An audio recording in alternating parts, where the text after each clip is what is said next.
This is KMTV Action 3 News This Morning.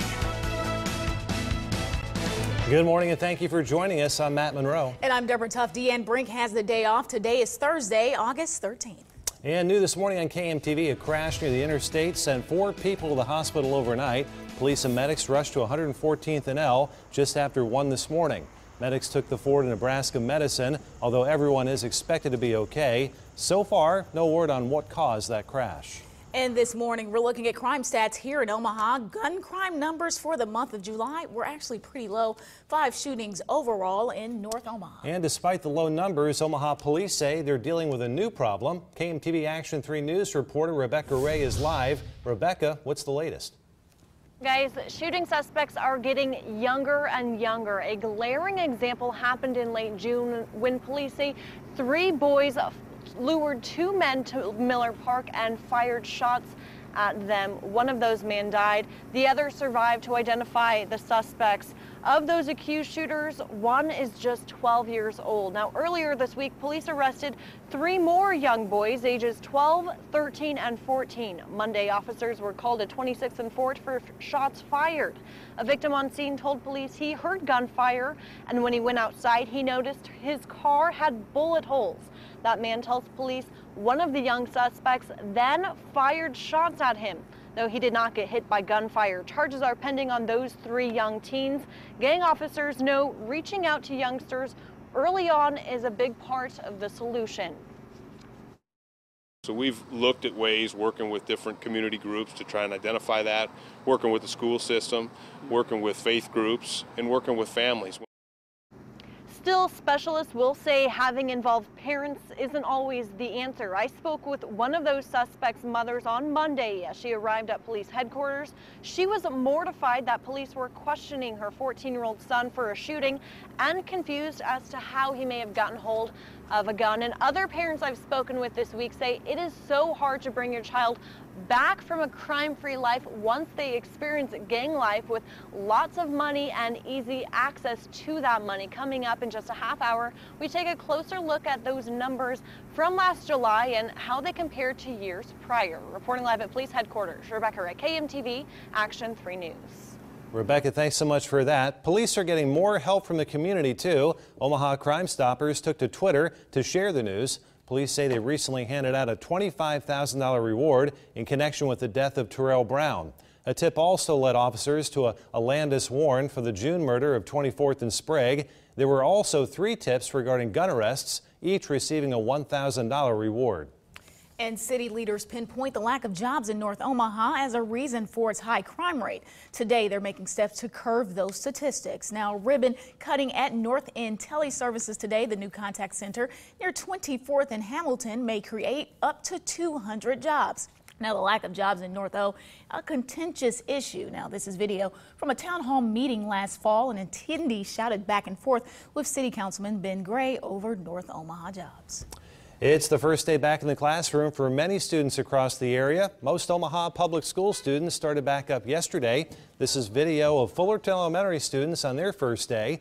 Today, 10th through 12th grade OPS students will head back, along with OPS, Douglas County West, Gretna, Plattsmouth County, Fort Calhoun Community Schools, and Logan Public will all head back to the classroom today.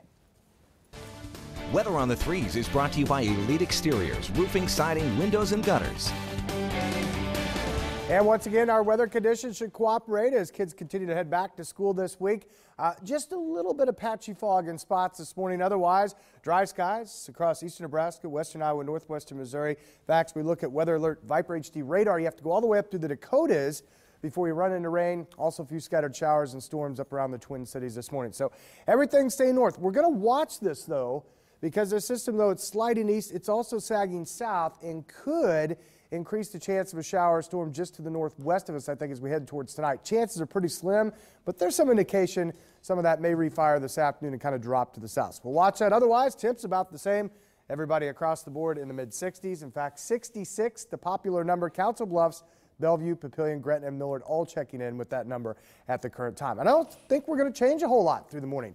Mid to upper 60s on average, sunshine. A little patchy fog out there. Otherwise, we're going to jump into the lower 80s like we did yesterday around lunchtime.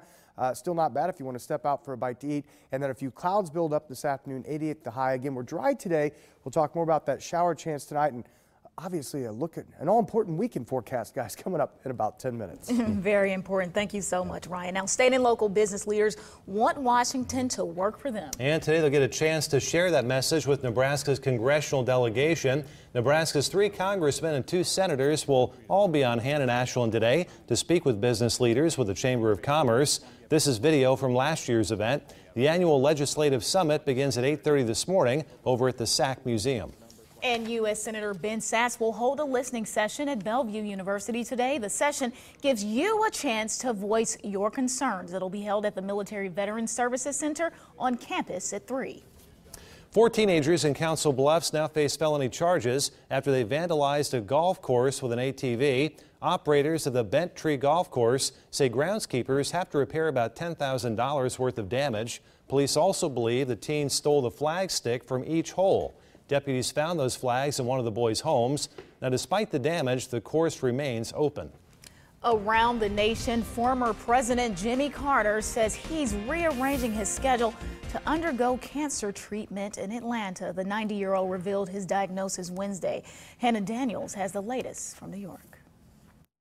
Former President Jimmy Carter will soon begin treatment at Emory Healthcare in Atlanta to tackle an undisclosed form of cancer he says is now in other parts of his body. The diagnosis came after recent surgery to remove a small mass from his liver. The statement did not say whether Carter's cancer began in the liver or spread there from another part of the body.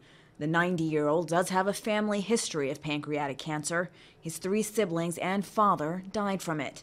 Obviously, we would be concerned about that family history. However, each situation has to be taken on its own merits. The news came as a shock to those who respect and admire President Carter, including former UN Ambassador Andrew Young. I can't really give him any advice because I don't know anybody that has mastered and disciplined his life any better than James Earl Carter, our president. Since leaving office, the 39th president has remained active and in the spotlight through his charitable works. I think the thing that's more gratifying to me compared to when I was president is that I've had a much more intimate relationship with individual people. President Obama spoke with President Carter on the phone last night, wishing him a full and speedy recovery. Hannah Daniels, CBS News. We hope he gets better soon. Now, Hillary Clinton's campaign is in damage control mode. The Democratic presidential candidate says she did not send any classified materials through her personal email. Now, Clinton plans to cooperate with federal investigators. And still, Republican presidential candidates continue to pile on, saying her use of a private server for official government business was deceptive and foolish. Take a listen. Hillary Clinton would be a good deceiver-in-chief, but she cannot be trusted to be the commander-in-chief. Thinking it was okay to use a private server? Thinking that her server would be safer than the State Department's firewalls? Now, Republican candidate Carly Fiorina says turning over the server to investigators was a good idea, albeit a little too late. Now, former Minnesota Governor Jesse Ventura says he considered being Donald Trump's running mate if asked. The one-time professional wrestler who is an independent believes Trump is shaking up the country. In a recent poll, the Republican frontrunner leads in the key state of Iowa. Matt? Deb, thanks for that. The University of Iowa is now one step closer to hiring a new president. The committee searching for the next University of Iowa president has now a very short list. The Board of Regents will interview each candidate next month before making a final decision. Sally Mason served as the university's president since 2007. She retired August 1st. And sticking in Iowa, 10 of the biggest, most deep fat fried days of the year starts today. And of course, we're talking about the Iowa State Fair in Des Moines. This year's fair is centered around the theme, Nothing Compares. The fair runs through next Sunday, complete with concerts, food, livestock, and of course, those butter sculptures. You got the butter cow, and this year you have the butter Monopoly pieces too. So it's definitely something to see.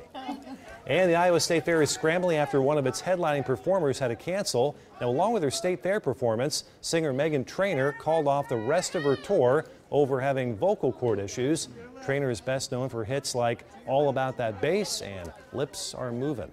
Lips are going to be moving when they're eating those butter sculptures from Whoa. Iowa State. Well, we don't want to. Fair. Yeah, it's a lot of butter. Food. If it's meat on a stick and it's fried, you can find it over there in Des Moines. And a lot of other creative twists and turns with some of what they do. Right. Enjoy. Have fun. A couple-hour drive to all of that. And nice weather so far today. Hopefully it holds out for the weekend too. Getting close to that. Yeah, we are. It's already Thursday morning. It does look like temperatures will continue to go up. We've been talking about that all week. And then we also have to address our rain chances. So every weekend forecast, very key this time of year, especially kids starting back to school this week. So this is their first weekend since. So a lot of stuff. True.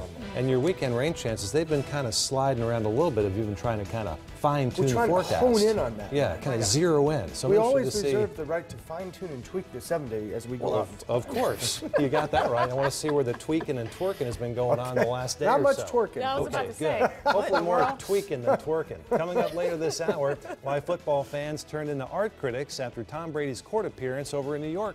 Time is 5:10, 68 degrees. Keep it right here. You're watching KMTV Action 3 News this morning.